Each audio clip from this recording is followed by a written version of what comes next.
to be thrown out.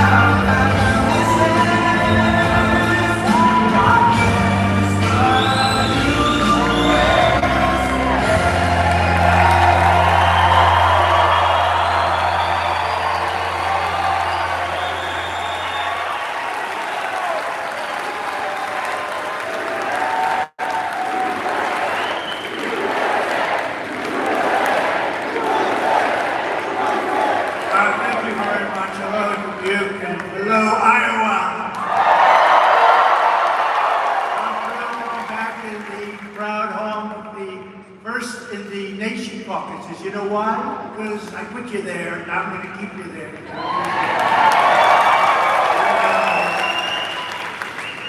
The Democrats did it a little bit differently. They left. Remember?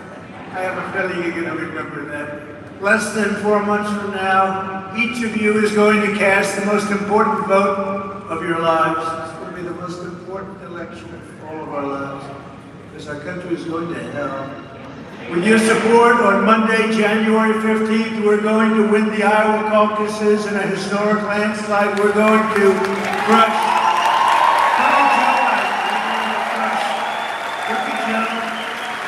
Next November, we're going to make America great again in the most important election in the history of our country. I want to thank State Representatives Shannon Lundgren. She's been so great with us, Shannon. Thank you, Shannon. Great job. Steve Bradley. Thank you, Steve. And Bobby Kaufman. Thank you. Thanks, Bobby. And thank you all for being here. This is not me, I got a lot of people outside trying to get in. Thanks as well to Representative Luana Stoltenberg for her endorsement today. She gave us a big, beautiful endorsement. Is she here? I can see it. Yes, she is. She saw me outside. She said, I write you a note a day. Note a day, look at that. And I pray for you every day. She said, you get the notes? I said, yeah. Thank you very much. I really appreciate it. We're also pleased to be joined by a star in the party, a man who is respected by everybody in Washington, and he's got to get back because he's got votes not to make. I think votes not to make. You understand that? Yeah. But he's a great person. He's a great man. He's got an incredible future. His wife comes from the area, Congressman Wesley Hunt. And Mrs. Hunt, thank you. Come from this area or the other area? From both. She's smart. She said from both. And also somebody who's a terrific person who was with us right from the beginning, Congressman Rod Blum.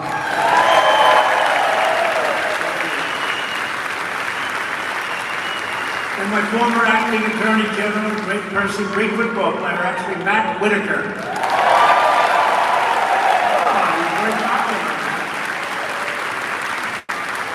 The man I just met, great law enforcement, Howard County Sheriff Tim Beckman. Tim, thank you. Thank you very much.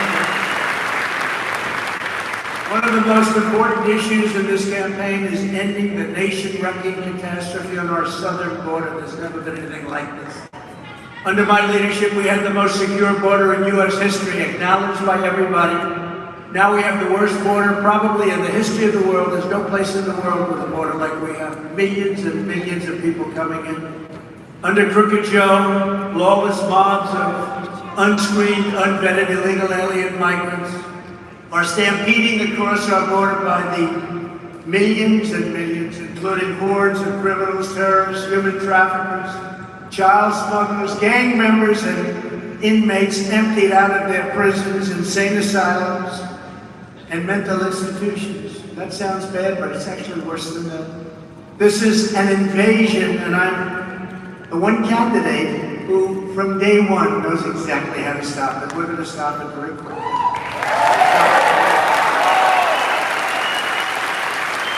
What's happening to us is not sustainable. It's not sustainable by any country.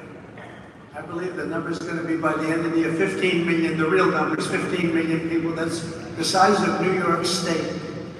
A vote for President Trump means Joe Biden's horror show at the southern border ends at noon on Inauguration Day.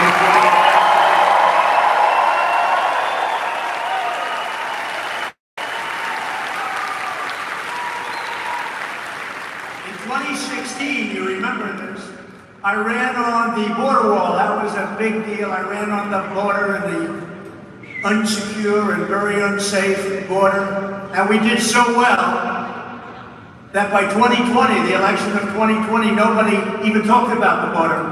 I couldn't bring it up. It was a subject nobody, because we had it down so good that it ceased to become a campaign issue. And now the entire world is saying, once again, that Trump was right. We were so right. And by the way, we did much better in 2020 than we did in 2016, but we didn't talk about it. We didn't talk about it. We did such a good job on the border. Nothing to talk about. If Crooked Joe had simply kept my policies in place, illegal immigration would right now be at just historic lows. We were at a level that nobody had ever seen. That includes drugs, human traffickers, everything. Now we have the highest amount of drugs ever in history. Again, I think pouring into any country. They're totally unchecked. All we had to do is, and this is all he had to do. Who's advising this guy? All he had to do is go to the beach. He's going to the beach all the time now, right? Every time I turn on, they show up on the beach. He can barely lift the chair. The chair looks like it's about a half a pound. Can't lift it. Can't get his feet through the sand. One of his many consultants says, this is a good look for you, go to the beach. I think he's probably a Republican, the consultant. But all he had to do is go to the beach, do nothing, and leave the border alone. He'd have historic lows right now. He did a great job.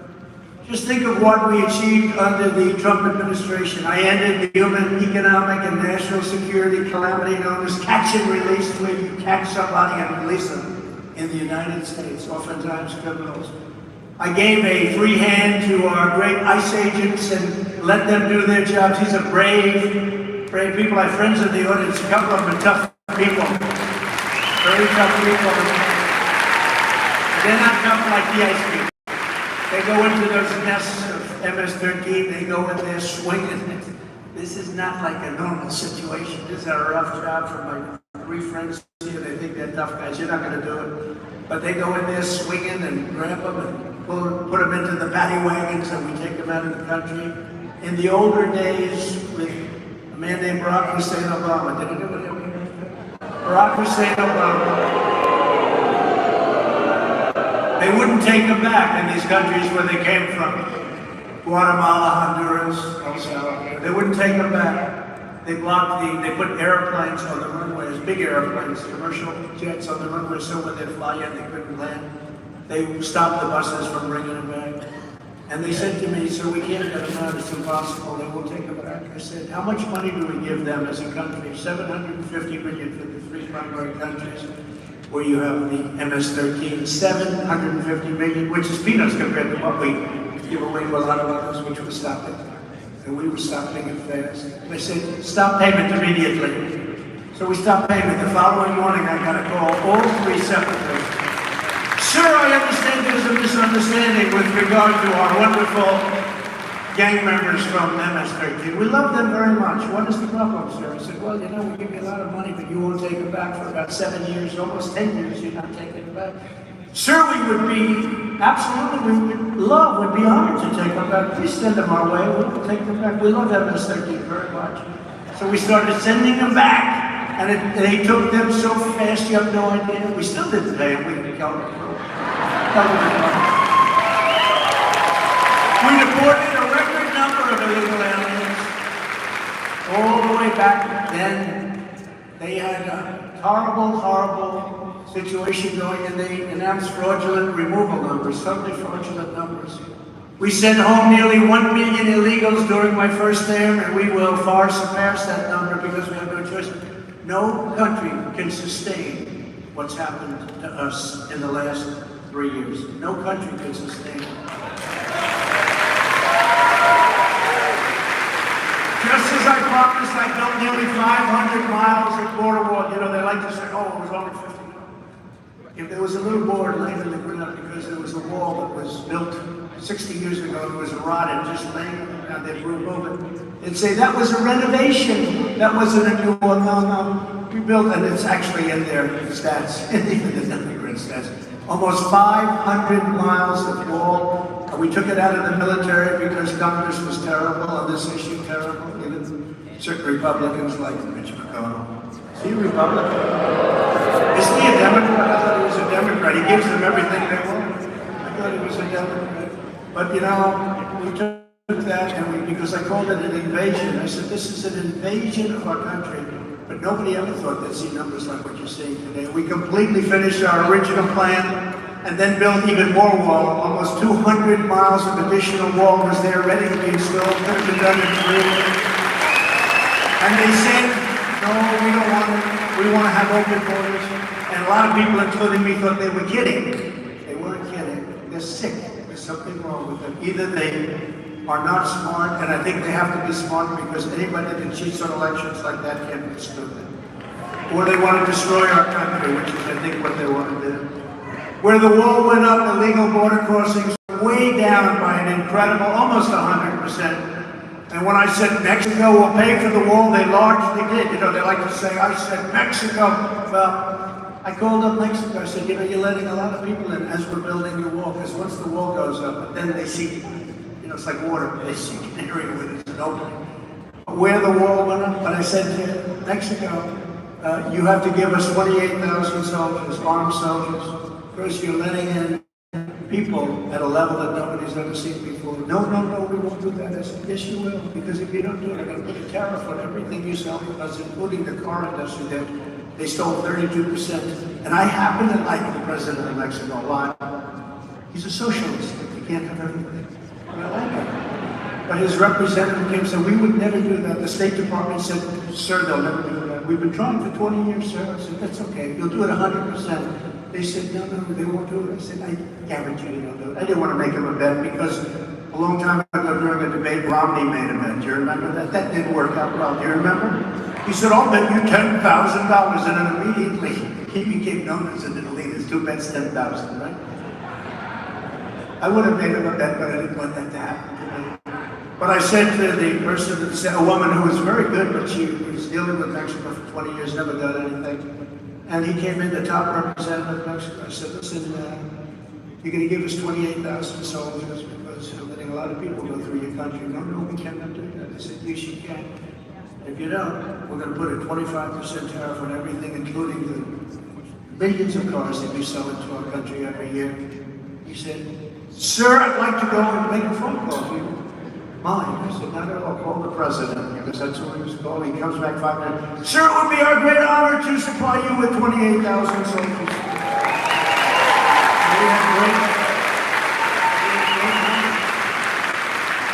We have great numbers, and best numbers we've ever had. And, you know, it's just so sad when I see there's so many stories like that. French with the wine, I said, I'm going to tax your wines if you do this to us, I'm going to tax your wines and shit. And they said, oh, you can't do it. And they said, well, you're going to tax our wine. Are you sure you're going to do that? I said, I'm 100% sure. Here's the legislation. They said, sir, we are not going to do anything to your companies. They're going to tax all of our companies, a massive number. And then I said, I'm going to tax your wine and champagne. As soon as I said that, they said, we would be delighted not to tax your companies. We don't want our companies taxed in France. So I negotiated, remained in Mexico, forcing fraudulent asylum seekers to stay in Mexico until we could tell them that their phony asylum claim was denied.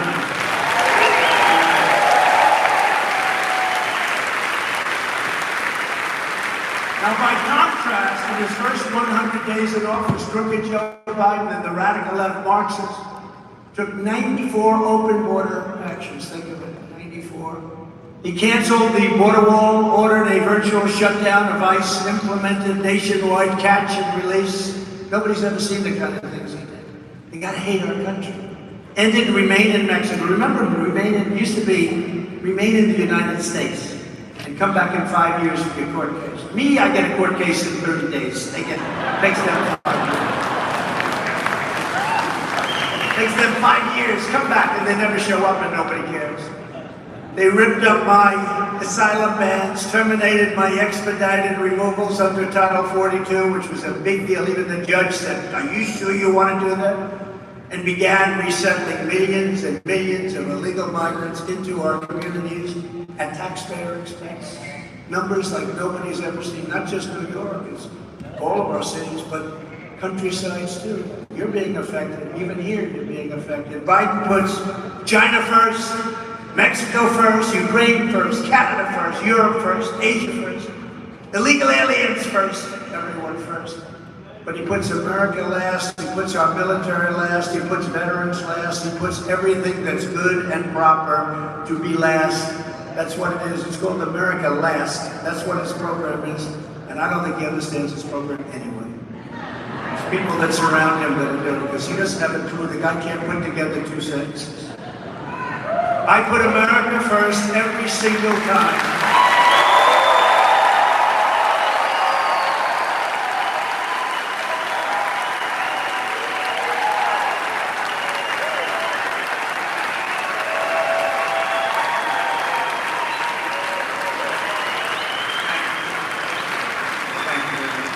The Biden border disaster is now so egregious that the far-left mayors of New York, Chicago, and even the liberal governors of New York, Massachusetts are slamming Crooked Joe, the most corrupt president in our history, the most incompetent president in our history, for swamping their cities and towns with thousands of unwanted migrants, bringing crime, disease, and colossal burdens on our schools, hospitals, public resources. You see in New York where kids who don't speak, it's not their fault. Kids who don't speak a word of English are being put into classrooms. They're sitting there and they say, what am I doing here?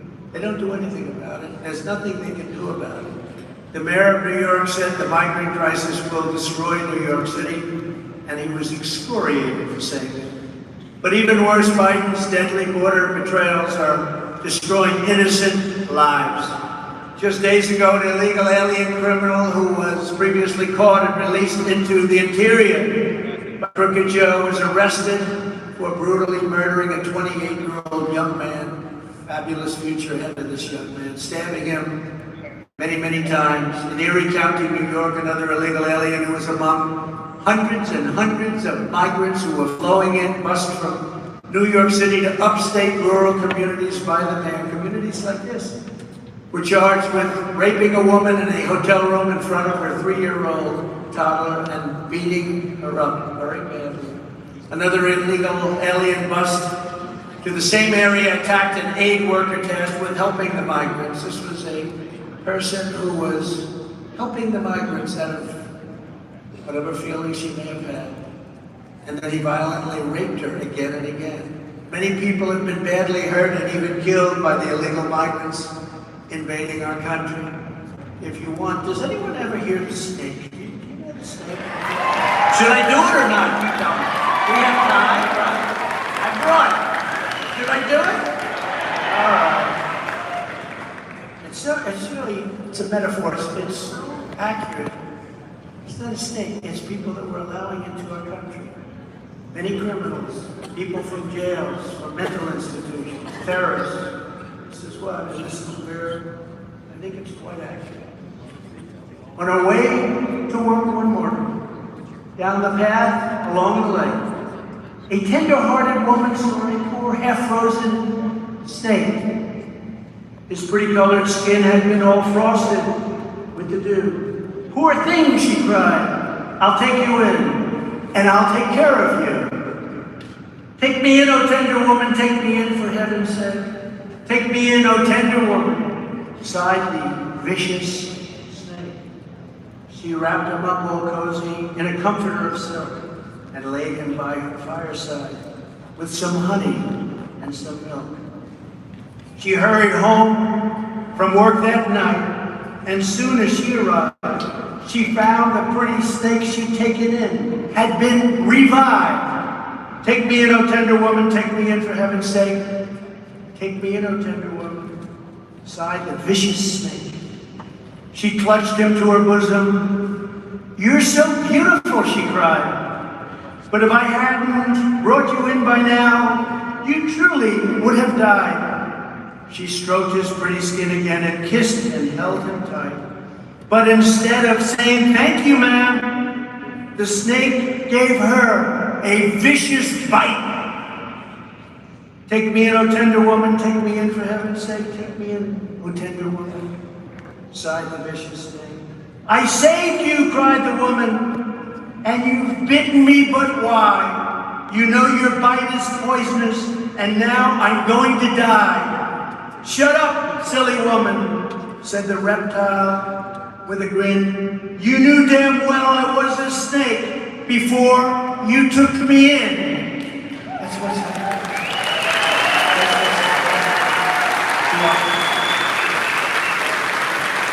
That's what's happening to our country. We're taking people in from prisons. We're taking people in from insane asylums. Please don't use that word. That's Silence of the Lambs stuff, right? We're taking in mental institutions. We're bringing in terrorists. That's what's happening. That's so accurate. It's so accurate. And it's happening now, but it's going to happen more so and more so. But we'll stop it for the most part. Look, at 15 million people. It's a lot. We'll stop it. One way or the other, we're going to stop it. What they're doing to our country is they're destroying it. It's the blood of our country. What they're doing is destroying our country. Not one more innocent life should be wrecked by Joe Biden's open border agenda. That's what it is. It's a horrible open border, sick agenda. It's a sick person's agenda. In my first term, I did more to secure our border than any president by far in history. Here's what I'll do in our second term, because it's us together. It's the greatest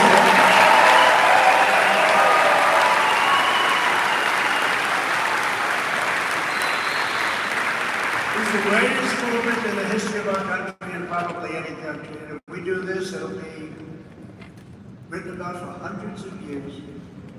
We have to do it much bigger if we do it this way than if they did what they should have done with the election. Much, much bigger. It'll be much bigger. Plus, it shows how bad they were at operating this country and running this country. So we'll be able to do things that you might not have really been politically able to do if it went in a more normal path. It's a lot more work, a lot more grief.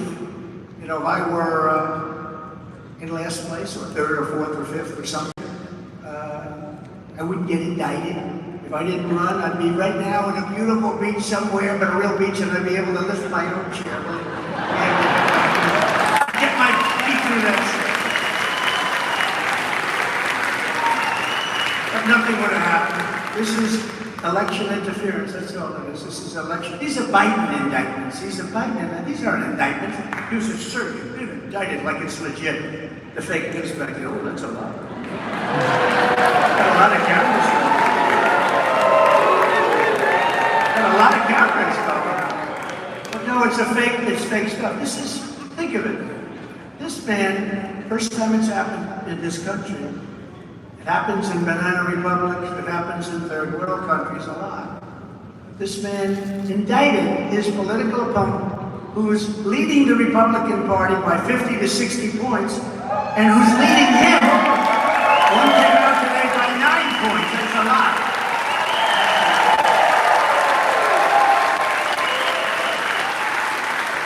Got an expression. If you can't beat him, indict him. Find something. Find something. Upon my inauguration, I will immediately terminate every open borders policy of the Biden administration and follow the Dwight D. Eisenhower model. So Eisenhower was very tough on the border. People don't see him as that, but he was. We'll carry out the largest domestic deportation operation in American history.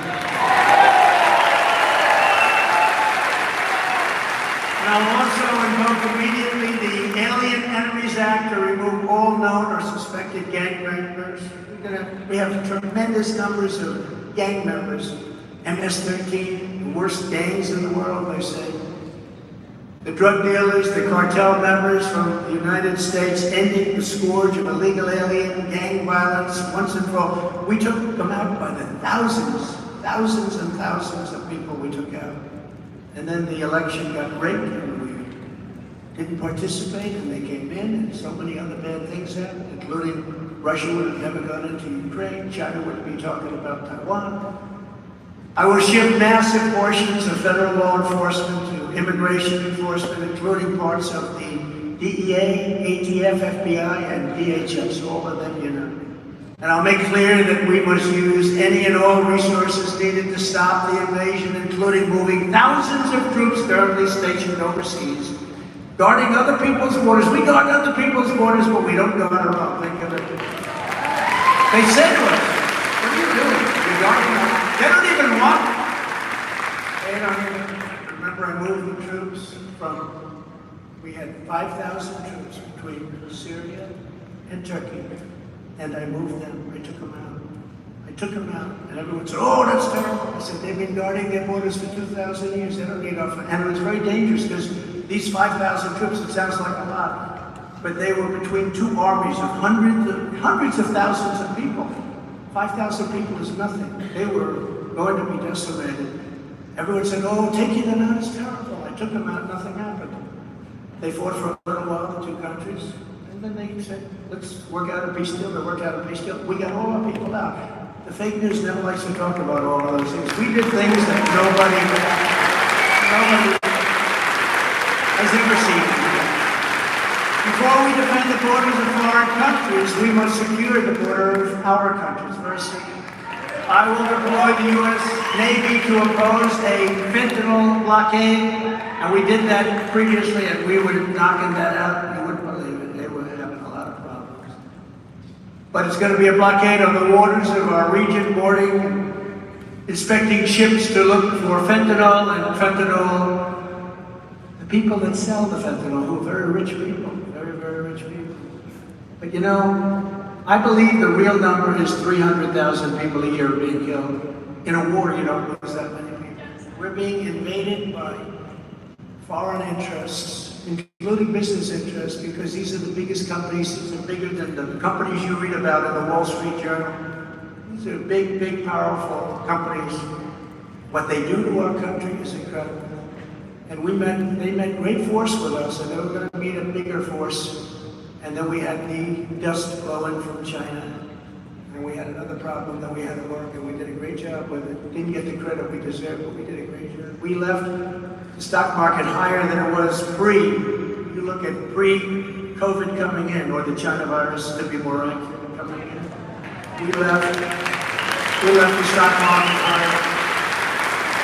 I'll also use Title 42, you know what that is, to end the child trafficking crisis by returning all trafficked children in their home countries. The children have been kidnapped. You saw the great movie, Freedom, you saw the movie, but these children have been kidnapped. But we cannot wait until 2025 to begin stopping Biden's nightmare as a president and on the border.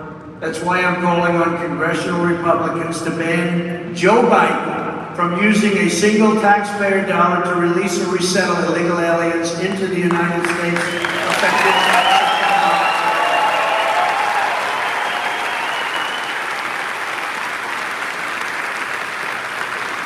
And you know, the Republicans are very good people, but honestly, they have to get tougher. They got to get tougher. Because they're fighting a fight that these other people, they're dirty fighters, these are dirty people. The time for talk is over. Now is the time for action. We need action. I will bring back the travel ban and expand it even further to keep radical Islamic terrorists out of our country. Look how it worked for 4 years. Look how it worked. It worked so incredibly. All the things that happened, but for 4 years, look how it worked. We didn't have problems. We didn't have problems. I hate to say it. I really hate to say it in many ways, because you cause yourself your own problem. But we didn't have problems. We were very tough. I will also use existing federal law to deny entry to all communists and Marxists to the United States. We have people coming in, known communists, known Marxists, known fascists, and they're coming into the United States, and we don't want them. We got enough of them. We have enough of them in Congress. We have enough of them in our own Congress. The worst enemy is the enemy from within. Nancy Pelosi and Little Adam Schiff with his pencil neck. I call him pencil neck. He got the smallest neck. I don't know how his neck holds up his head. He's got the smallest neck. He is not going to be playing on Iowa State football team. That I can. No, he's such a horrible human being. I mean, they make this stuff up. Disinformation, misinformation, the same thing essentially. Disinformation, misinformation. They make up Russia. Then they get caught on that, and they go to the next one. Let's go next. Ukraine. That's all they're good at. Policy, no good. Open borders, high taxes, no voter ID. We want to have elections, by the way. All paper elections. We want voter ID. And we want no mail-in ballots. No mail-in ballots.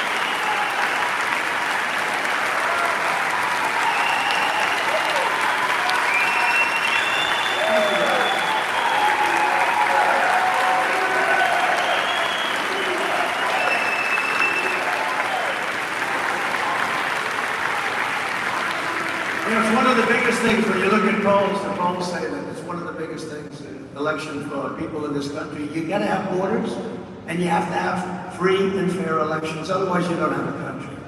Those who join our country must love our country, and we're going to keep foreign, Christian-hating communists, Marxists, socialists. We're gonna keep them the hell out of America. We don't want them. It's no wonder the far-left lunatics are getting desperate to stop our movement by any means necessary. When you look at the polls are through the roof. We have great polls.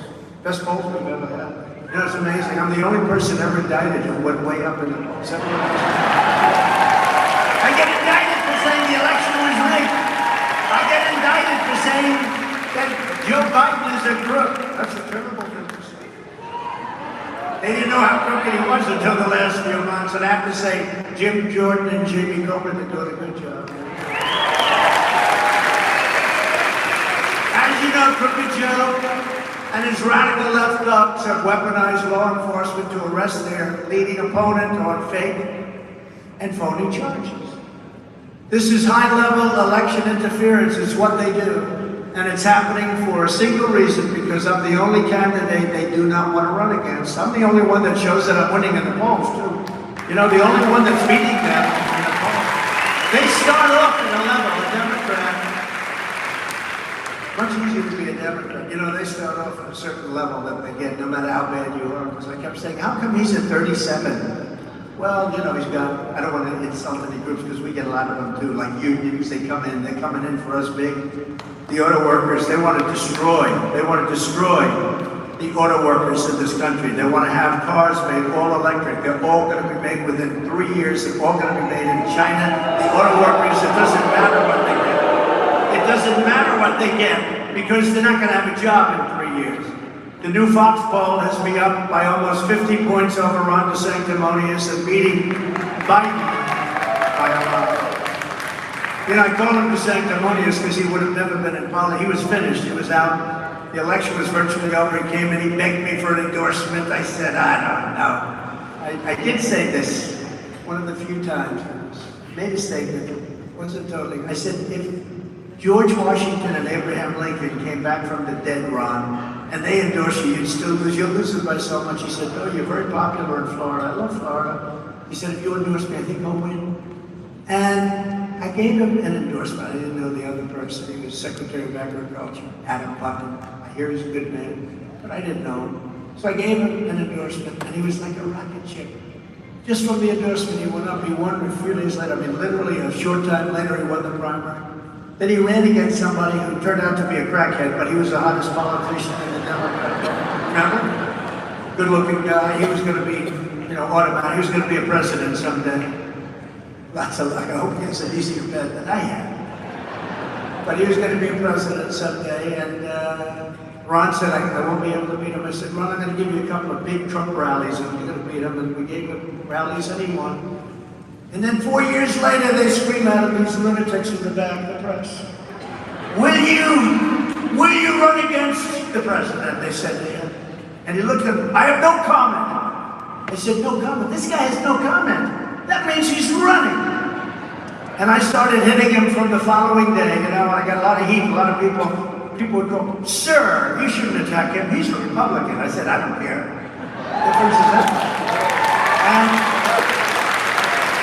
And you see how he's done. He's been like a bird, sadly wounded, very badly wounded, actually, in flight.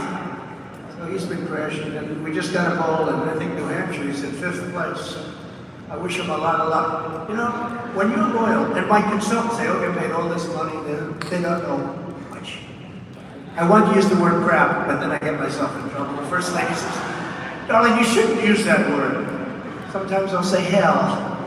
She said, "Darling, you shouldn't use that word." But so I won't use the word crap. But they don't know too much.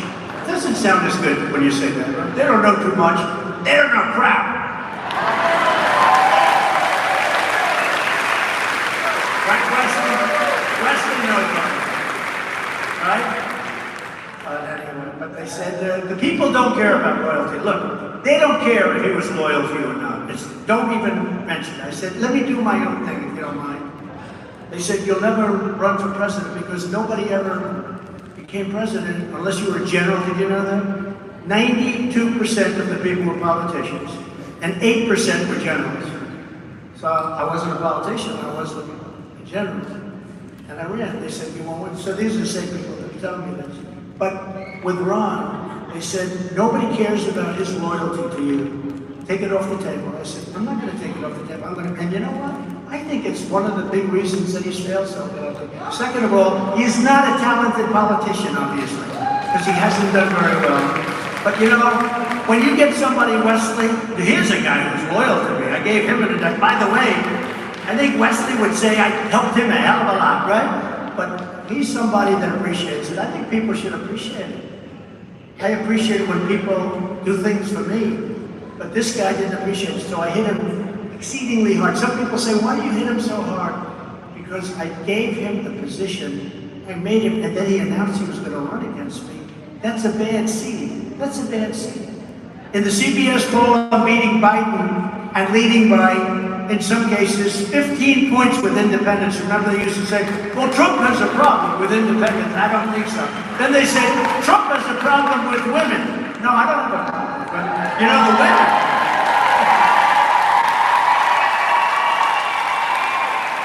I don't know. You know what the women want?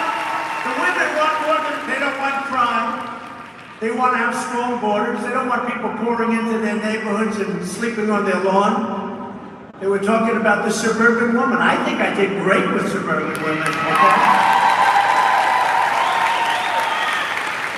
They want to see a well-run country. That's what women want, and we're doing great with everybody. You know, we're doing great with everybody. In yesterday's morning console call, I'm 46 points, not 46 points, but 46 points up. Not just that, 46. Most people would be very happy to 46. No, I'm 46 up in the primary and beating Biden in the general election, while DeSantis is losing. Ron DeSantis is losing. You see the NBC the other day, they said, "Ladies and gentlemen, we're here to interview Governor Ron DeSantis." He said, "No, my name's DeSantis." Well, he actually changed it. DeSantis, right? He changed his name. I said, "Never change your name in the middle of a campaign day." But here in Iowa, I'm up over 37 points on DeSantis, 51 to 14. That's pretty good. That's pretty good, Kaufman. That's a pretty good number, Kaufman. You must be doing a better job than even your father does. Father's a great guy, by the way. We did great in 2016 and won. We did much better in 2020 than we did in 2016, getting millions and millions more votes. And we're going to do the best of all in 2024. We're going to do numbers like we've never seen. They rigged the presidential election in 2020, and we're not going to allow them to rig the presidential election in 2024.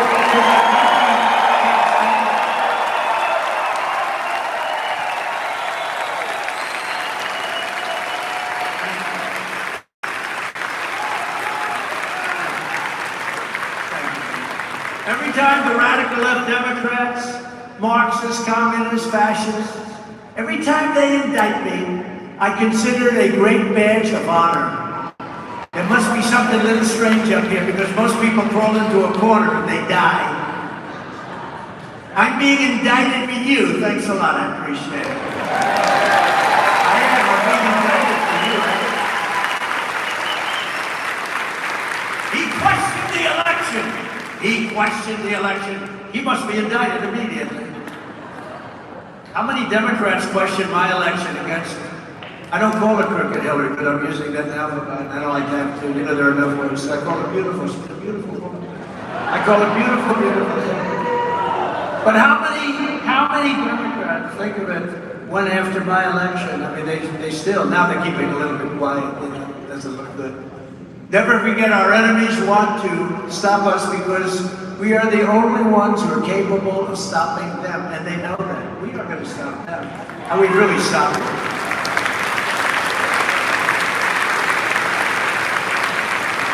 The only crime that I committed in the true sense of the word was beating Hillary Clinton, and I screwed them up. I screwed them up. That was not supposed to happen, but I thought it would. We have rallies like that.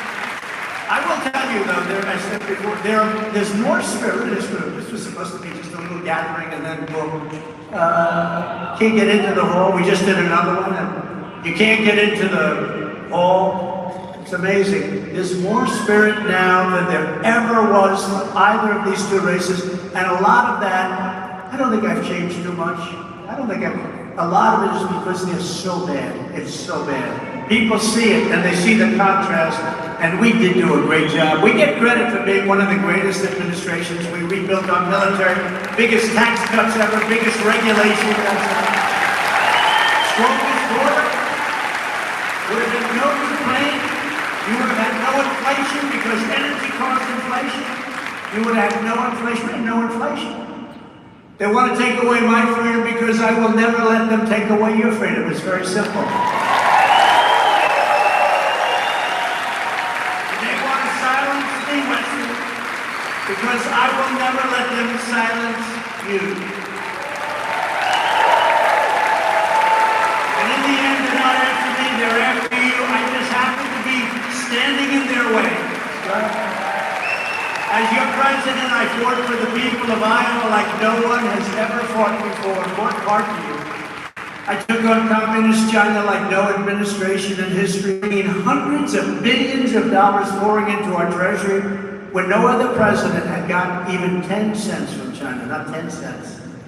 They let China just kill the world economically. I then gave the farmers $28 billion straight out of the tariffs I took from China, a large part of which came from Iowa was very badly abused by China. You know that. A lot of the money that I got came to Iowa. That's why I went around a little bit. I got to be a little careful with that because people, my father would say to me, you know, you got to be a little bit lower key on that stuff. They'd say, take the lumps out. They said, there's no way that Iowa would vote against me. There's no way that Nebraska, there's no way that any of the farm states, Wisconsin would never vote. I said, there's no way. It's a horrible statement because I got them $28 billion from China. Who the hell else would do that? Who would know how to do that? Right now, $28 billion. So I got a little bit sassy. I say, you know, I have a little too much confidence, although actually the numbers have actually turned out even better than I thought so far. We'll keep it that way. But I said, there's no way that I would ever go against because I got them $28 billion for the farmers. And by the way, hundreds of billions of dollars for our country. It went right into the treasury of the United States. I ended the NAFTA disaster, the worst trade deal ever made, and replaced it with the brand new USMCA, the best trade deal ever made for our country. And we know that, you know why? Because they're trying to change it. Mexico and Canada trying like you wouldn't believe to get it changed. I wouldn't be surprised if the Biden group change it because, you know, Canada first too, by the way. I've been an unwavering defender of Iowa ethanol, which is very important for your state. issuing a rule declaring that E15 would be made available all year round. Nobody thought, remember, it used to be 8 months. I got it all year round, I did all of this.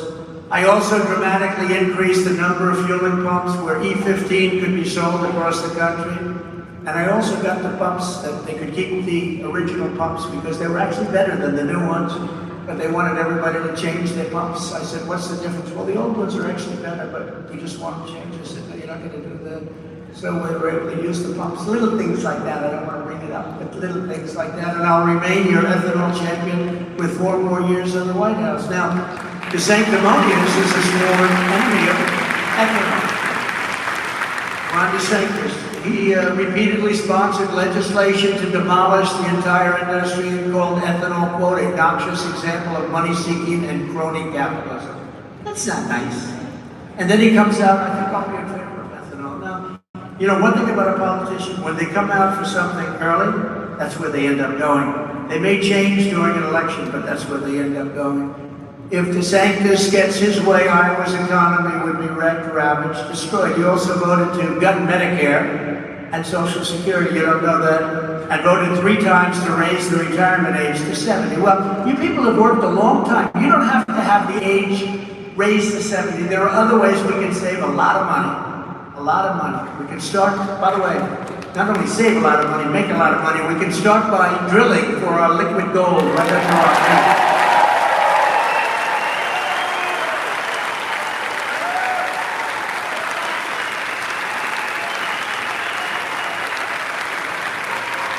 I will always protect Medicare and Social Security for our great seniors. Others running right now, even as Republicans, they're going to destroy Medicare, they're going to destroy Social Security. Under my leadership, we became energy independent for the first time in history and would soon have become energy dominant for the first time ever.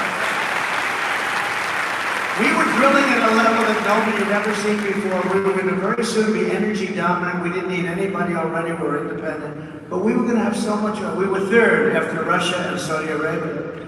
We were going to have so. I wish I had a chart. I'm going to make a chart for the next one, but I'll bring it up to my next rally and you people can come in Iowa. But you know what? We had a chart and we were third. We were substantially third, low. And then Trump gets in and it goes like this. It goes just right through the roof. It went right through. And we were going to make so much money. And what we were going to do is start paying off our $35 trillion in debt, and we were going to start lowering taxes even more. I got you the biggest tax cut in history. But we were going to lower taxes even more. That was going to create jobs and a whole thing. But we had so much happening. And as soon as he got in, he stopped it. He stopped Anwar. Anwar, the biggest site probably in the world, probably larger than Saudi Arabia in Alaska. Ronald Reagan tried to do it, he couldn't do it. They all tried to do it. Bush. He tried to do it, they couldn't do it. And I got it done. And in the first week that the person came in, energy, they ended it. They ended Anwar, but I'll get that started very quickly. Alaska was devastated by it. This would have been this is the biggest find anywhere in the world. They think it's actually bigger than Saudi Arabia. It's our land. It's our land. And the people wanted it, the jobs, the economic impact in Alaska, but much beyond that, we would have been 2 and 3 times bigger than anybody else, and we would have had so much money, we would have paid off the debt, and that's where it was going. We were going to pay off the debt, and then this fool, this absolute fool of a president said we're going to stop drilling, and the prices went through the roof, and inflation followed the energy, because that's what caused it. We passed the largest tax cuts and regulation cuts in American history. We appointed over 300 federal judges and 3 great Supreme Court justices. And last year, I was able to do something that nobody thought was possible. And you have to really think about this and study this. It's very important. We ended Roe v. Wade. Did you see that?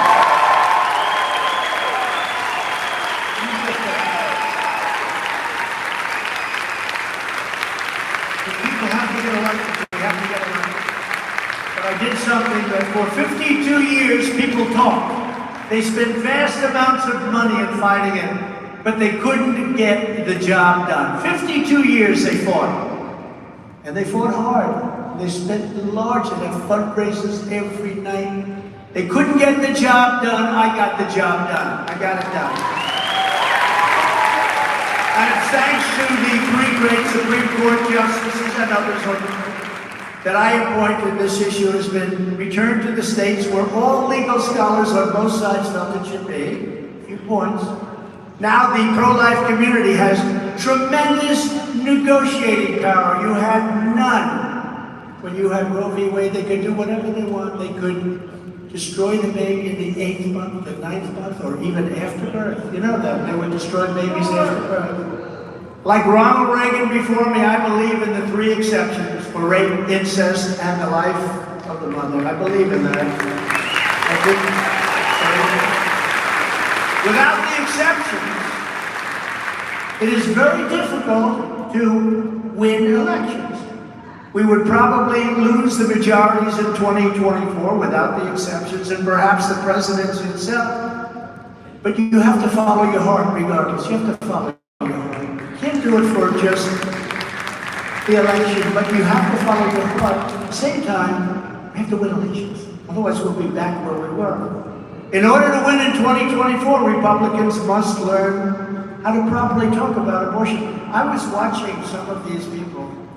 I won't say where, but states. Okay, Pennsylvania, Michigan. Good candidates, very good candidates. I was watching them get clobbered because they didn't understand the issue. They didn't talk about it properly. This issue cost us unnecessarily, but dearly in the midterms. It cost us dearly, really, and unnecessarily. We have to expose the Democrats, like look at Joe Biden and Kamala Harris, that's another great one, as being the true radicals. They're the radicals. Pro-lifers aren't the radicals. They're the radicals on the abortion issue. And you have to say that. In that they allow the killing of babies in the 5th, 6th, 7th, 8th, 9th month, and they even allow the killing of the baby after birth. You remember the governor of Virginia, former governor, he sat there and he said, yes, we will allow abortions, and including when the baby is born, we will wrap the baby and we will talk to the mother, and they will execute the baby if that's what they want. No, we can't allow that. But it was okay to rip the baby out of the womb. Remember with Hillary Clinton during the debate, I said, rip the baby out of the womb. Under Roe v. Wade, you could rip the baby out of the womb in the 8th month and the 9th month. And nobody wants that, including Democrats. You know, they did a poll, I think 94% of the people, after a certain period of time, they don't want that. They don't want to destroy a living soul. Now with Roe v. Wade, no longer, now that it's gone, it's no longer. The power to negotiate is with the pro-life movement, not the radical left Democrats who are so willing to destroy life. So you have to remember, for decades, other Republican candidates raised money and gave speeches, they did everything, but they always failed. For year after year, nobody believed this happened. When this happened, nobody believed it. But while others talked, one president in 52 years actually delivered. When the radical left Marxists and communists came to destroy an innocent man, Brett Kavanaugh, he was an innocent man, very highly respected. You remember, I've never seen anybody, he got treated worse than I did. I've never seen anybody treated like that, the way they treated him, and they knew it was made up. But Brett Kavanaugh was slanders and smears. Everyone wanted me to stop his nomination, let him die. They said, cut him loose, senators, big senators. Said, cut him loose, sir, cut him loose now. He's killing us, cut him loose. Maybe go to somebody else. And I refused to do so. Republican senators, many Republicans were calling me, cut him loose, sir, he's killing us, cut him loose. I said, no, it's unfair. It would have destroyed that man. It would have destroyed him. He couldn't have even got back to the court from where he came if that happened. I said, I won't do that to him. I also put 2 other great justices in, Neil Gorsuch and Amy Coney Barrett. And we're getting all of these great.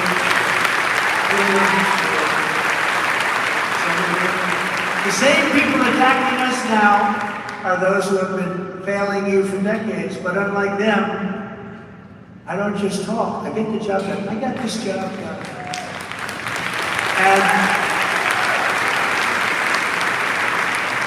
And you have to take that issue, and you have to say they're the radicals. They're willing to kill a baby in the 7th month, 9th month, 8th month after birth. After birth. There are some states that have legislation where you can do it after birth. They're the radicals. You're not the radicals. You love babies. They're the radicals. Just recently also, the Supreme Court ruled to something that nobody thought would be possible, ruled to move our country forward with a merit-based system of education. In other words, if you have great marks, great boards, great whatever the criteria is, somebody with half the credits, half the numbers, half people that weren't even good students aren't going to take your place in college. We had people straight A's, they had the highest marks, the highest boards, they did unbelievable, and they were getting rejected for people that were not nearly as qualified. They ruled in favor of merit-based. You know, our country was based on merit-based. Merit. You do well, you work hard, it's merit, and you get ahead. You don't work hard, do well, and somebody else that doesn't do nearly as well, maybe because they didn't work hard, maybe for whatever reason, but they get in and you don't. So we got a ruling that nobody thought would happen. And people are thrilled by it because we have to bring our country back, and we only are going to do it through merit. We have to get our top, our smartest, our best. That's not. I fully rebuilt the U.S. military, created Space Force, defeated ISIS. I defeated ISIS, remember? They said you'll never defeat ISIS. I defeated ISIS in a period of 4 weeks. I was told by all our Washington generals, you know, we have the greatest generals in the world, but not in Washington. They're the television generals. Be like that. They're the television generals, but we have great generals. We have generals that wiped out ISIS in a period. Once I told them, go ahead. And they said, we'll do it very quickly, sir. It was unbelievable what they did. I was the first president in decades who didn't start a war. Remember, Hillary Clinton would say, he's going to start a war, his personality. No, my personality kept us out of wars because people weren't going to play around with me.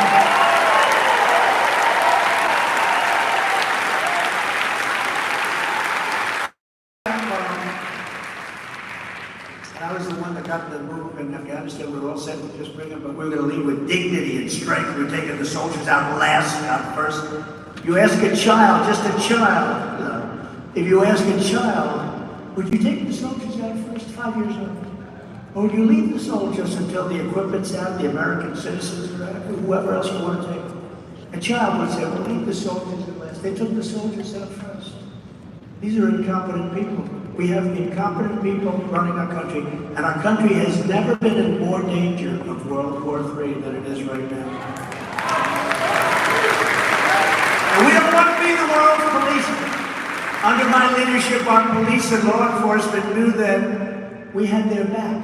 We had their back. I gave them billions of dollars of excess military. We had military equipment in storehouses, warehouses all over the United States. And they didn't know what to do. They said, we can't give it to them. I said, why don't you want to? Because it will look too military. It will look too, this is a lot of it is safety equipment. You know, trucks that are armor plated and things when they go into riots. And I gave it to them, billions and millions of dollars, and it's had a profound effect. And it was just sitting there gathering dust. It would have been valueless over a period of time. But today I want to express our profound condolences to the family of police officer Kevin Cram, who you know, down in the line of duty last week in Algona, you know, gunned down.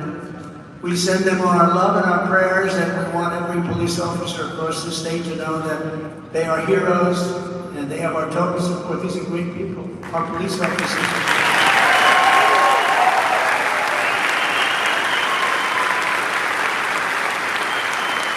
Thank you, Captain. Thank you, Captain.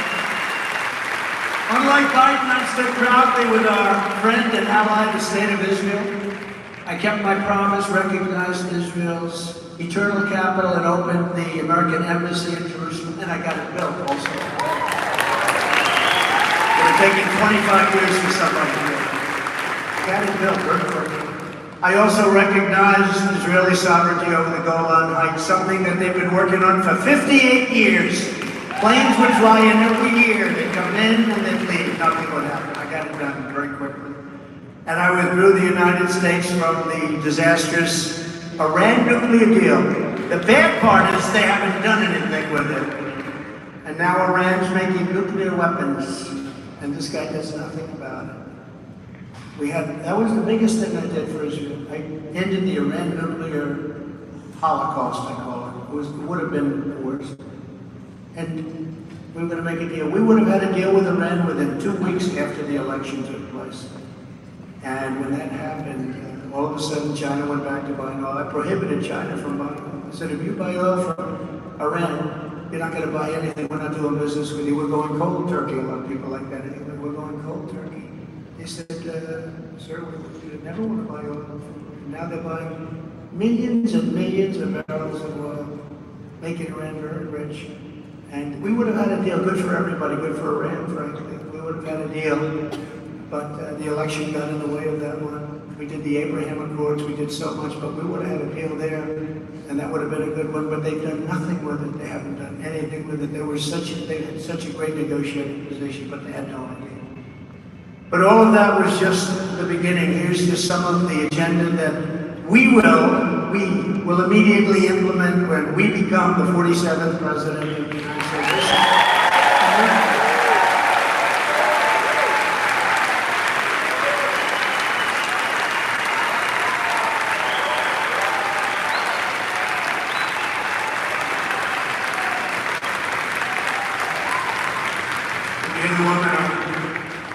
ABC the other day, I won't mention her name, I don't remember her, but she said, because she probably listens to Joe. She said, that's a movement they have. That's a movement. Well, it is a movement. It's a movement like nobody's ever seen before. We have to keep it honest. We have to keep them honest. I will totally obliterate the deep state. We fired Comey, we fired so many different people. And we will rebuild the FBI and the Department of Justice from the ground up and make them fair.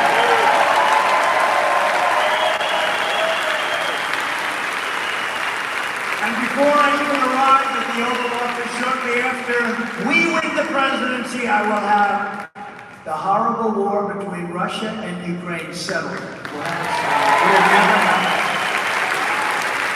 I knew him very well. I got along with him very well. The press hates me to say that. The fake news. Oh, we got along with them. Yeah, it's always good to get along with countries that have 1,800 nuclear weapons. But even if they don't, you want to get along if you can. Get along well, and he knew he couldn't do it. He would have never done it, never. And he wouldn't have done it for another reason, because oil would have been so low that he wouldn't be able to prosecute it from the standpoint of money. He wouldn't have had the money. When oil went up to $120 a barrel, he was making so much money. You know, you don't think of making money during the war. He was making a fortune. Nobody ever made money like that. And now it's up almost to $100 again. He wouldn't have been able to do it because we had it down to $40 a barrel. But it'll all be done quickly. That will be done very quickly, because somebody said, whose side are you on? I said, I'm on the side of stopping all those people from being killed and all those things from being killed.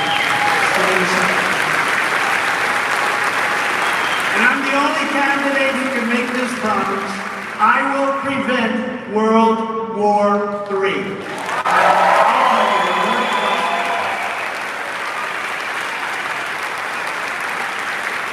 We're very close to it, ladies. We're very close. We've never been so close. We have an incompetent man negotiating with respect to nuclear weapons, giving away our weapons of mass destruction when other countries don't. We have an incompetent man doesn't even know what it is, and he's negotiating with the smartest people, the smartest leaders, people that are at the top of their game. He's negotiating with. He has no clue. We're very close to World War III. Don't kid yourself. And this will be a war like no other. This isn't army tanks running back and forth shooting at each other. The weaponry is so powerful, so devastating. This will be a war like this will be obliteration. We have a man who's incompetent. He was incompetent 25 years ago. Everybody knew that. I will stop the disaster known as Vietnam, which means inflation, taxation, submission, and failure. That's what it means. To save Iowa farmers and Iowa ethanol, I will cancel Joe Biden's preposterous electric vehicle mandate. Everybody wants to.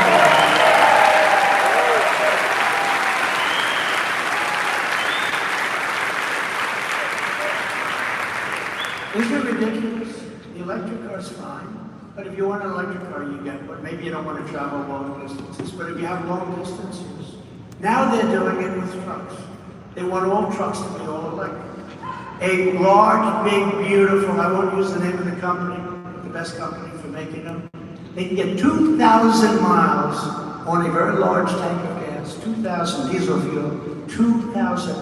An electric truck can go 300 miles. So does this mean they're going to stop 5 or 6 times during the trip?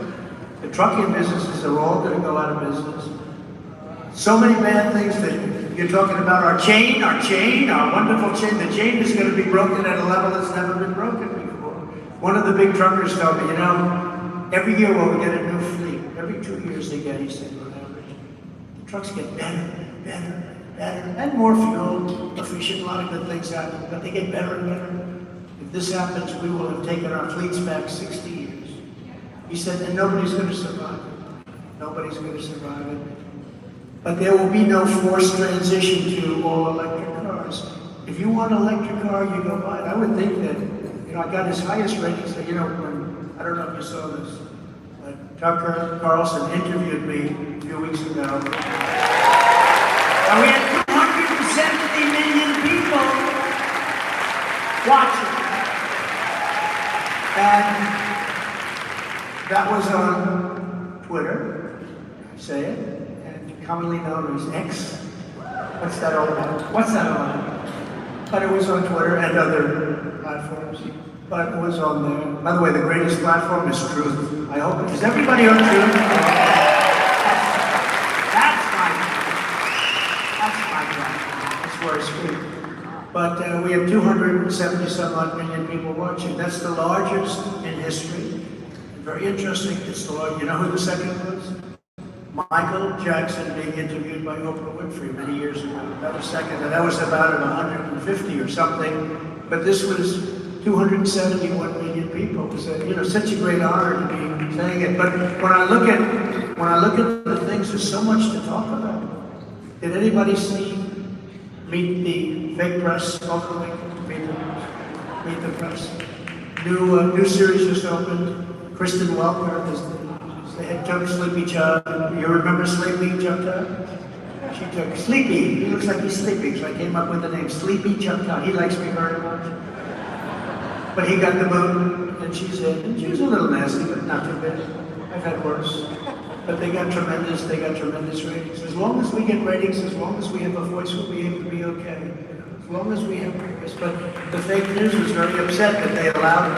Can you imagine? You're running for president, you're leading by 50 or 60 points, and they say, don't put him on, please. On day one, I will sign a new executive order to cut federal funding for any school pushing critical race theory, transgender, and sexual or political content or option.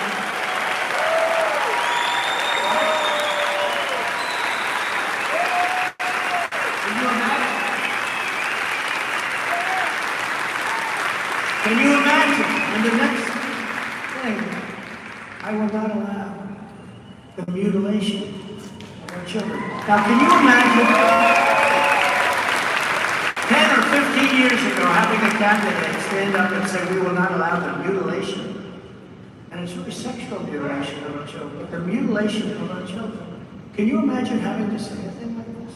This is how screwed up our country is, and how screwed up in a way the world is, but we're sort of leading the world. Where somebody has to get up and say, I'm not going to allow your children to be mutilated. And this is a standard phrase now that you have to say to let people know that you're not going to let that happen. We're going to make it against the law to do. I will not give one penny to any school that has a vaccine mandate or a mask mandate.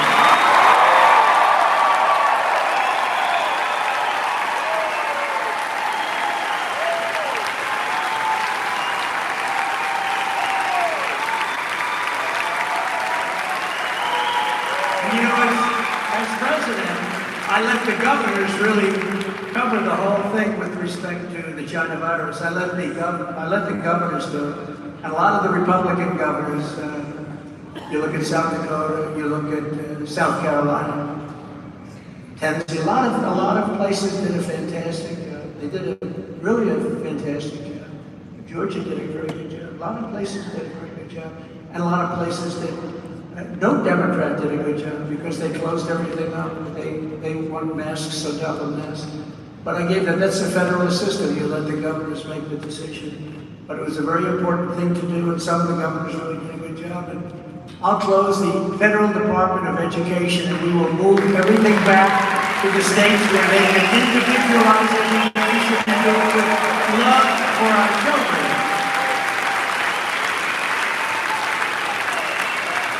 So we're at the bottom of every list in education, and yet we spend more per pupil by 3 times than any other state, any other country. So look, we spend more money, like 2 times, 3 times, and Denmark, and Sweden, and various countries, and China is right in the top 5. I think China, with all of those people, 1.4 million people, they're a top 5 country. And I know that because I visited schools in China. I said, this is very impressive.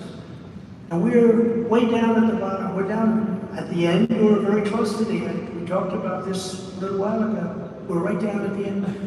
We will move it back to your state. Iowa will take care of its education. We'll make a payment which will be about half of what we spend, or maybe even less than that, and you'll have plenty of money left over. And you're going to have a great school system. Not all states will do great. Some will be incredible. Some will be better than any place. But when you add it up, you're going to have a school system that's going to work, because we have a school system that's absolutely dead. It's a dead system. On day 1, I will sign an executive order instructing, and this is so important, instructing every federal agency to cease the promotion of sex or gender transition at any age. We don't want that. Who thinks you have to say that? I will declare that any hospital or healthcare provider that participates in the chemical or physical mutilation of youth no longer meets federal health and safety standards. They will be terminated from receiving federal funds effective immediately. And I will keep men out of women's sports.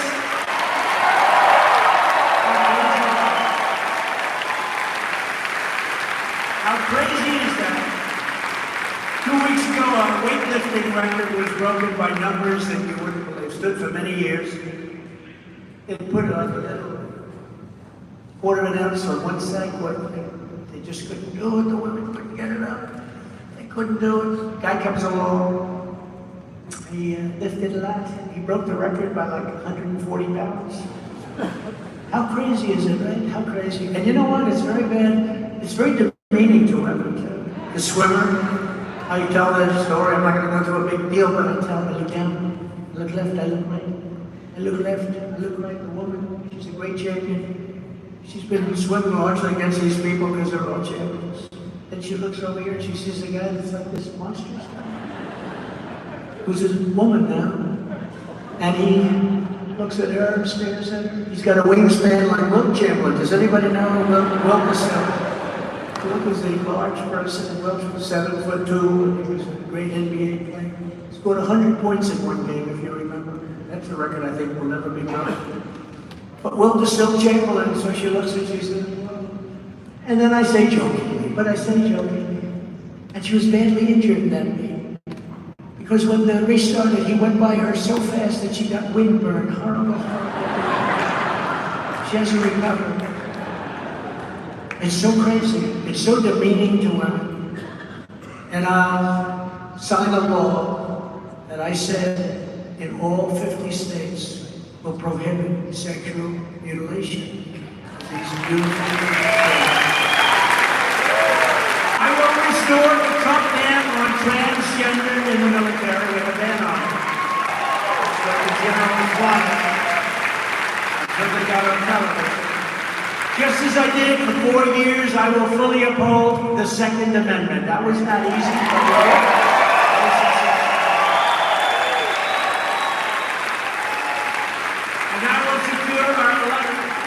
our goal will be be one-day voting with paper ballots and voter ID.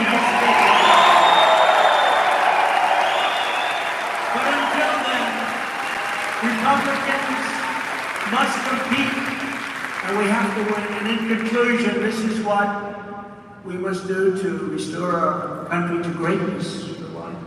America great again. The USA is a mess. Our economy is crashing. Inflation is out of control. China, Russia, Iran, North Korea have formed together as a menacing and destructive coalition. Our currency is crashing and will soon no longer be the world standard, which will be our greatest defeat in over 200 years if we lose the world standard in currency. People don't know how big that is. It won't happen with me, not even a chance, just like Russia would have never invaded Ukraine and China would not even have thought about raiding Taiwan, and they're thinking about it very seriously. Because they look at our country and they see our leader and they say, this is our chance. And we would have left Afghanistan with dignity and strength and pride instead of our greatest embarrassment. If you took the 5 worst presidents in the history of the United States and added them up, they would not have done near the destruction to our country as Joe Biden and the Biden administration has done.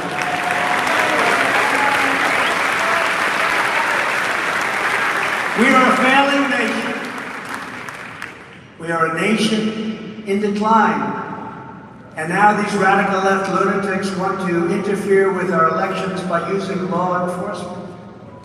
It's totally corrupt, and we will never let it happen. That's why you must show up to caucus for a campaign on Monday, January 15th, and bring people. Get everyone you know, make sure they're registered Republican and get them out to their local precinct caucus meetings. 2024 is our final battle. With you at my side, we will demolish the deep state. We will expel the warmongers from our country. I want to go to war together. We will drive out the globalists. We will cast out the communists, Marxists, fascists, and we will throw off the sick political class that truly hates our country. We will rout the fake news media. We will defeat crooked Joe Biden, and we will end illegal immigration once and for all, just as we have it 3 years ago.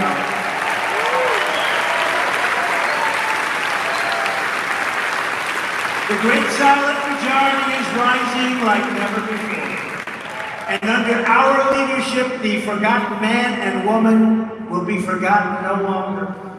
With your help, your love, and your vote, we will put America first. And we will make America great again. Greater